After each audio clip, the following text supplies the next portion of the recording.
Hey guys, so welcome to our first day of learning for world history. So what we're going to be looking at today is what is known as the Paleolithic Era, which actually translates to Old Stone Age.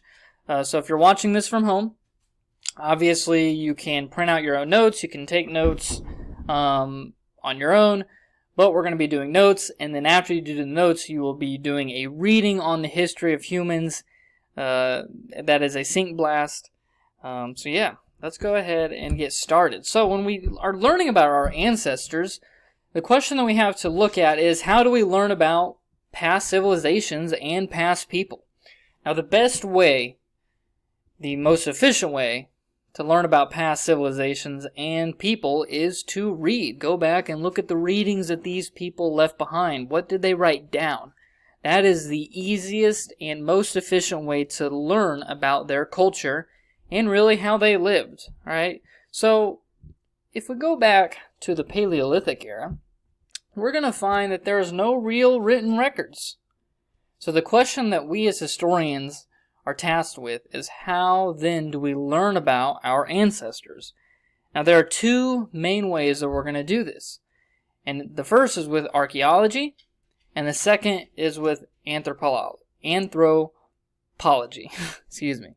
So archaeology is just simply the study of past societies through analyzing the items that people left behind. The best way that we can examine how early humans lived is by looking for the tools that they used. So that's archaeology. The next best thing that we have is anthropology. So what that is, it's just the study of human life. So using the archaeology, we're going to study human life, and we're going to try to understand the culture, again, based off artifacts and human fossils. Okay, so it takes it a step further. Not only are we looking at past societies, but now we're trying to understand their culture. So let's say that we were an archaeologist and we come across some different tools from the Paleolithic era. First thing we're going to need to do is analyze it. How old do we think it is? Okay, so if you're at home, I want you in your head to think about maybe how old this tool would be. Maybe what would it be used for? Okay, so go ahead and think about that for a second.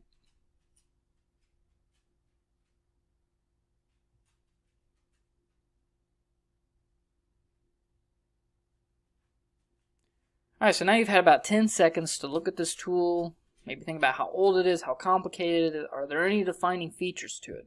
So this first tool, it is known as a hammerstone, alright, and this tool was found in China, and it dates back roughly 1 million years ago.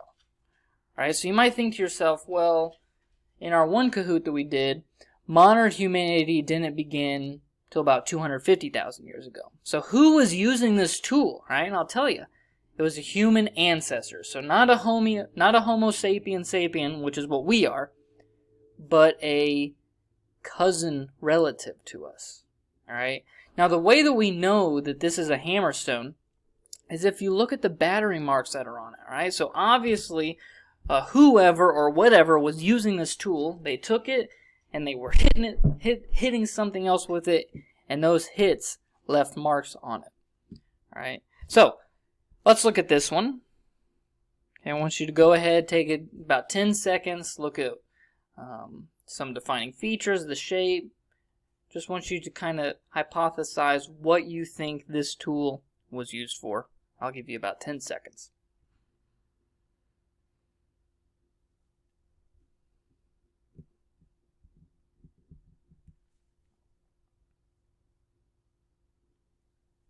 Okay, so what this tool is, it is a bone projectile tool. All right, notice that it's very pointy at the end.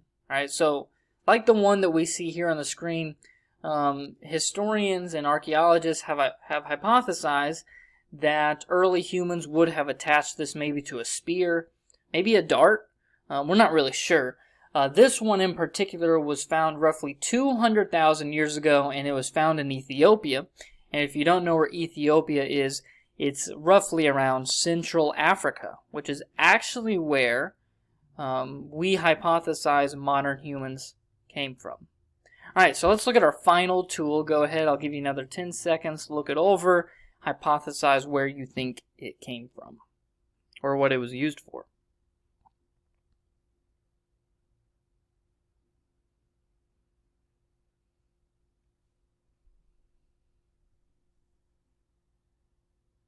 Okay, so this final tool, it is known as a harpoon point. Okay, so what it's going to be used for is to spear a huge prehistoric catfish weighing as much as 150 pounds. So if you were living in this time period and you have your harpoon point, it's going to be attached to maybe a long stick or something so you can jab at the catfish with it. And if you catch a catfish, you might be able to feed up to 80 people for 2 days. So this tool, similar to the previous one, it was found in Central Africa roughly 50,000 years ago. So, as historians, a couple of things we have to think about. Are these tools all the same? And the answer is no. Okay. So, how are they different? Well, if I was a historian and I look at these different tools, if we go back to the very first one, it's very, very primitive, right? It's literally just a rock that was used to hit other things. Okay, not that intricate, right? So if we go to our second one, we're getting a little more intricate, right? It's not just a rock. It has been carved down to a point. People would attach it to spears, use it for that. So rather than just hitting it with something, they're actually going to make it a little more intricate into how it's being used. And then obviously this last one, very, very intricate. Okay. So what do these differences tell us as historians? Well, I would argue these differences tell us a great deal, and what they do tell us is that as time progressed, and as humans lived longer, well not longer, but as humans were on this earth for longer periods of time in history, they were able to adapt better to their environment, learn more, and so we start to see that humanity is increasing in its understanding of not really creating civilizations yet, but of being able to survive. All right.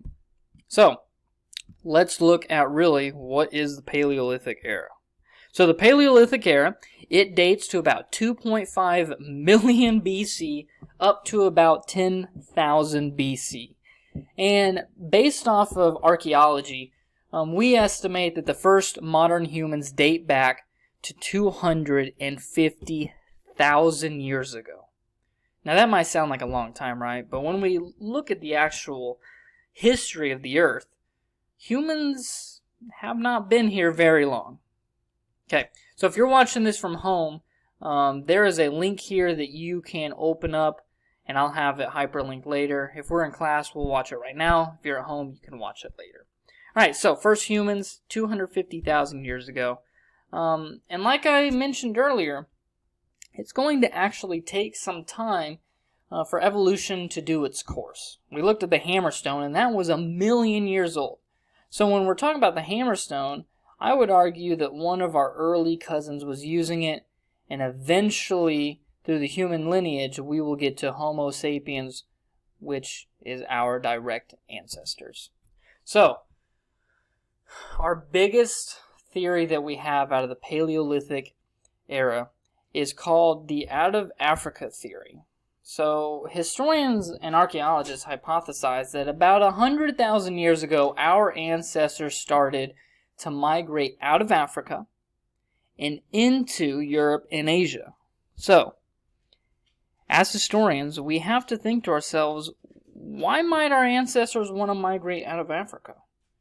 Okay, and there are a couple of different conclusions that we could come to. The first is maybe they were looking for resources. Maybe they just wanted to explore. But better yet, maybe they were following the herds of animals. Okay, because you have to think, in this time period, humans are nomads. They do not have civilizations. They don't have a house that they live in their whole life. They move around, they follow the animal herds, and maybe those animal herds just so happen to move out of Africa. We're not entirely sure, but we know that this is what happened. So when Homo sapiens are leaving Africa and they're going into Europe and Asia, they run into really a cousin to us. And those cousins, we call them Neanderthals. So we know that Homo sapiens encountered Neanderthals, and we know that they even mated with them. If you are of European or Asian heritage, then there's a good chance that 1 to 2% of your DNA originates from Neanderthals.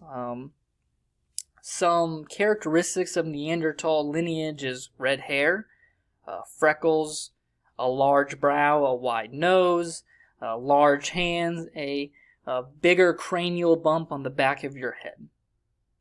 Now, we know just by living in today's society that Neanderthals are no longer around, right?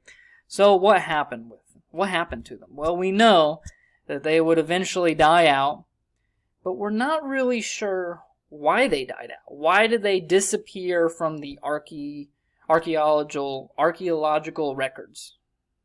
So there are two main theories. The first is that they just simply integrated with Homo sapiens. We do know that they mated. Maybe they just were integrated into our society, and that's why we don't see them on the fossil records anymore.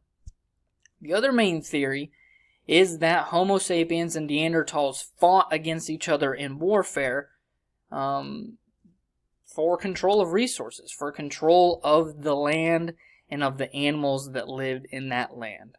All right. Okay, guys. That's it for our notes, and you can see there is another video here for you to watch if you are at home.